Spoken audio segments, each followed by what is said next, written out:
Hello les amis, j'espère que vous allez bien. Alors, bienvenue sur ma chaîne, pour ceux qui ne me connaissent pas. Donc, cette chaîne va être exclusivement réservée donc, à tout ce qui concerne donc, le métier d'ambulancier, le métier d'auxiliaire ambulancier. Et voilà, je vais vous partager quelques petites expériences, anecdotes, vous donner quelques petites informations si vous voulez faire ce métier-là et si vraiment ça vous intéresse. Donc, changement de décor, voilà, comme vous pouvez le voir. Donc là, j'ai repris, ça fait une semaine et quelques jours, une semaine et demie. Donc voilà, je suis retournée dans les ambulances parce que ça me manquait vraiment. Et franchement, voilà, je m'en lasse pas. Hein. Franchement, je m'en lasse pas du tout. Donc là, en attendant donc ma patiente que je dois emmener au kiné, je vous fais cette petite vidéo. Voilà, je profite. Donc là, on n'a pas perdu les habitudes. Hein. C'est vrai que j'ai arrêté, ça fait plus de 2 ans et demi que j'avais arrêté. Donc voilà, j'ai pas perdu de notions ou autre. Faut juste se remettre dans le bain et puis bah tout va bien. En tout cas, pour ma part, ça va. On est d'attaque. Et voilà. Il y a beaucoup de choses qui ont changé. Donc je suis retournée dans la boîte où j'étais avant, la première boîte que j'ai connue. Et il y a beaucoup de choses qui ont changé, que ça soit administrativement, que ça soit au niveau du personnel et au niveau de la direction. Donc, on a de nouveaux joujoux, de nouvelles voitures, de nouveaux ambulances, une ambulance, de nouvelles ambulances et un nouveau logiciel donc pour les transports. Donc, vous vous rappelez, je vous disais qu'on avait toujours la tenue de route, donc la feuille de route donc à tenir lors de nos transports. Ça n'a pas changé. Voilà. Ce qui a changé, c'est que maintenant on a donc des PDA, voilà, où on a déjà donc tous nos transports sur ce bel outil. Donc on a déjà donc tous nos transports et à la régulation, donc au bureau, il y a une personne qui se charge justement de nous transmettre les changements de transport. Et voilà. Donc sur ce nouveau joujou, nous avons toutes les infos concernant donc nos patients. L'adresse, le lieu donc où on doit le récupérer et où on doit le déposer, l'heure, pour quelle raison donc il va à sa consultation, pour quelle raison voilà, il va à l'endroit où on doit le déposer. On a tout ce qui concerne les infos, date de naissance, adresse, numéro de téléphone, voilà, pour certains. Et on peut également donc transmettre toutes nos informations sur ce bel outil qui est très pratique et rapide. Donc ça, c'est top. C'est vraiment génial. Donc toutes nos feuilles, donc nos PMT que nous récupérons, la mutuelle que nous récupérons, ainsi que les cartes vitales, toutes les infos voilà, nécessaires pour la facturation. Nous l'avons au format papier, mais aussi au format dématérialisé. Donc, nous, donc, on prend en photo donc, toutes ces informations qu'on envoie directement sur le logiciel, qu'on l'enregistre et au bureau, donc, ils reçoivent toutes ces informations sur ce joli petit outil. Donc, voilà. Et ça nous permet aussi d'appeler les patients avec, de recevoir les appels de la régulation ou de l'administration ou de la direction. Donc, c'est très pratique. Et voilà. Mais on garde quand même toujours une trace, donc une trace écrite. C'est très important. Donc voilà, donc là normalement je dois récupérer donc ma patiente à 10h40 pour l'emmener au kiné. Donc voilà, on a environ 25 minutes de route, donc ça va être simple et rapide. Ce matin, moi j'ai commencé à 8h05 et je devrais finir à peu près, je pense, vers 16h30. S'il n'y a pas de changement, vu que mon dernier patient inscrit sur mon bel outil, je le dépose à son domicile pour 16 heures. Donc, on va dire le temps de rentrer au bureau, le temps de nettoyer le véhicule, de désinfecter, etc. Oui, on va dire que je devrais finir vers 16h35, 40 max. Voilà. Et 17h, parti. Parce que bien sûr, il faut se changer et prendre la route. Voilà. Donc, c'est une journée plutôt simple. Les autres jours, j'étais en ambulance. Donc, bien sûr, je vous ferai donc quelques vidéos quand je suis en ambulance. Alors, si je conduis, ça va être un petit peu compliqué. Si je conduis pas, si c'est mon collègue qui conduit, un de mes collègues, je pourrais éventuellement, voilà, vous partager tout ça.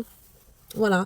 Mais écoutez, en tout cas, c'est un plaisir pour moi et moi, je vous retrouve donc plus tard pour l'avancée du planning et vous expliquer donc comment ça se déroule. Voilà pour moi. Donc, me revoilà. Donc, alors, depuis qu'on s'est parlé, on s'est arrêté, je crois, à ma patiente que j'ai emmenée au kiné. Donc là, j'avais une autre patiente donc dans la même ville pour la ramener également au kiné. Donc là, je suis au kiné. Du coup, je l'ai déposée et j'attends la fin de sa consultation pour la récupérer et la ramener à domicile. Donc voilà. Donc c'est une patiente qui a des difficultés un peu à se déplacer, mais qui se déplace quand même. Elle a besoin d'un petit peu d'aide. Euh, et elle marche avec sa canne. Voilà, donc il faut quand même la surveiller pour pas non plus qu'elle chute et qu'elle tombe. Parce que c'est sur notre responsabilité justement de veiller à ce que le patient donc soit bien pris en charge sans incident. Ça c'est l'objectif. Donc là on est en attente. Ensuite j'ai un autre patient donc qui est à récupérer à 14h30 et que je dois déposer à 15h. Et donc, il devrait finir donc à 15h35.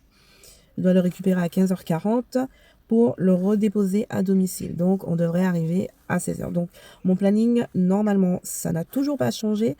Donc, a priori, je devrais finir donc à 16h. Voilà. Enfin, pas finir à 16h, pas la fin de fonction, mais en tout cas, mon dernier patient est déposé normalement pour 16h. Donc voilà, après, je n'ai rien d'autre. Après, on rentre à la maison.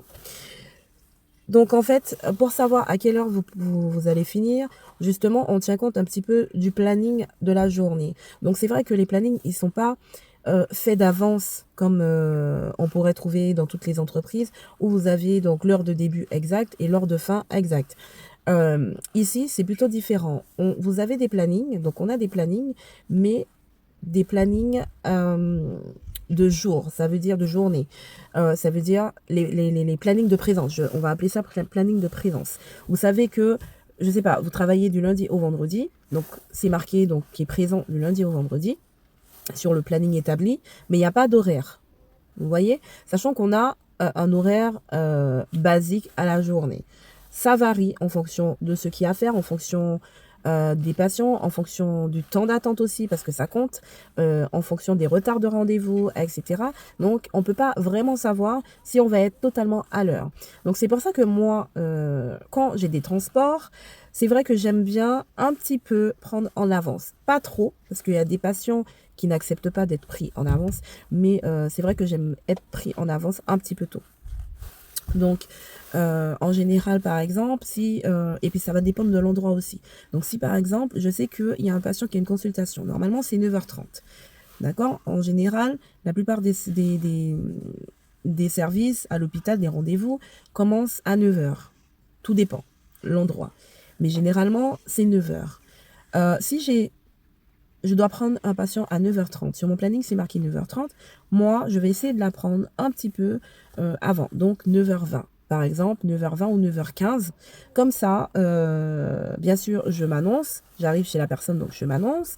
Je lui informe que je suis bien évidemment en avance, mais qu'elle a tout son temps donc pour se préparer, aller tranquillement donc à la voiture et qu'on roulera tranquillement sur la route. Voilà, on n'est pas pressé, on prend le temps, comme ça on n'est pas à la bourre et ça nous permet aussi d'anticiper s'il y a un problème sur la route, des embouteillages, etc. Donc moi je préfère toujours arriver en avance lors des consultations. Voilà, peu importe le planning établi, hein, moi je vous le dis direct, peu importe le planning établi, un petit peu.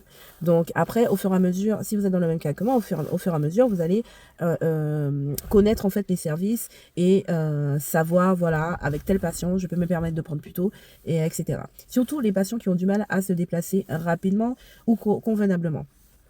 Donc, il leur faut un petit peu de temps. Donc, si vous vous pointez à l'heure exacte, c'est sûr que vous serez en retard parce que la personne, elle va prendre 10 minutes pour arriver à la voiture parce qu'elle a des difficultés, donc quand même, à se déplacer. Elle va lentement. Pour les personnes qui sont assez mobiles, voilà, qui sont assez rapides dans leur marche, là, vous pouvez vous permettre de la prendre à l'heure. Mais sinon, si elle prend du temps, si elle a un peu de difficulté, vaut mieux la prendre anticiper. Vaut mieux anticiper, vaut mieux la prendre un petit peu en avance. Comme ça, vous savez que vous arrivez un petit peu, quelques minutes avant l'heure ou à l'heure pile. Donc voilà. Donc l'important, c'est vraiment de respecter au mieux les heures qui ont été établies. Mais en fonction de chaque patient, c'est vous qui voyez comment vous pouvez vous organiser. Bien sûr, quand vous connaissez. Quand vous connaissez pas, vous allez chercher à l'heure le patient. Voilà. Mais au fur et à mesure, vous verrez que les patients, ça va être la même tête. Vous allez commencer à les connaître, etc. Donc, vous pourrez anticiper. Donc, moi, j'anticipe tout le monde. Comme ça, si à la régulation, ils sont un peu coincé lors des transports et qui voit que vous avez eu le temps de finir votre consultation plus tôt parce que le monsieur le médecin l'a pris plus tôt parce que vous êtes arrivé plus tôt, donc du coup on pourra en fait aider la régule en prenant un autre patient dans le laps de temps.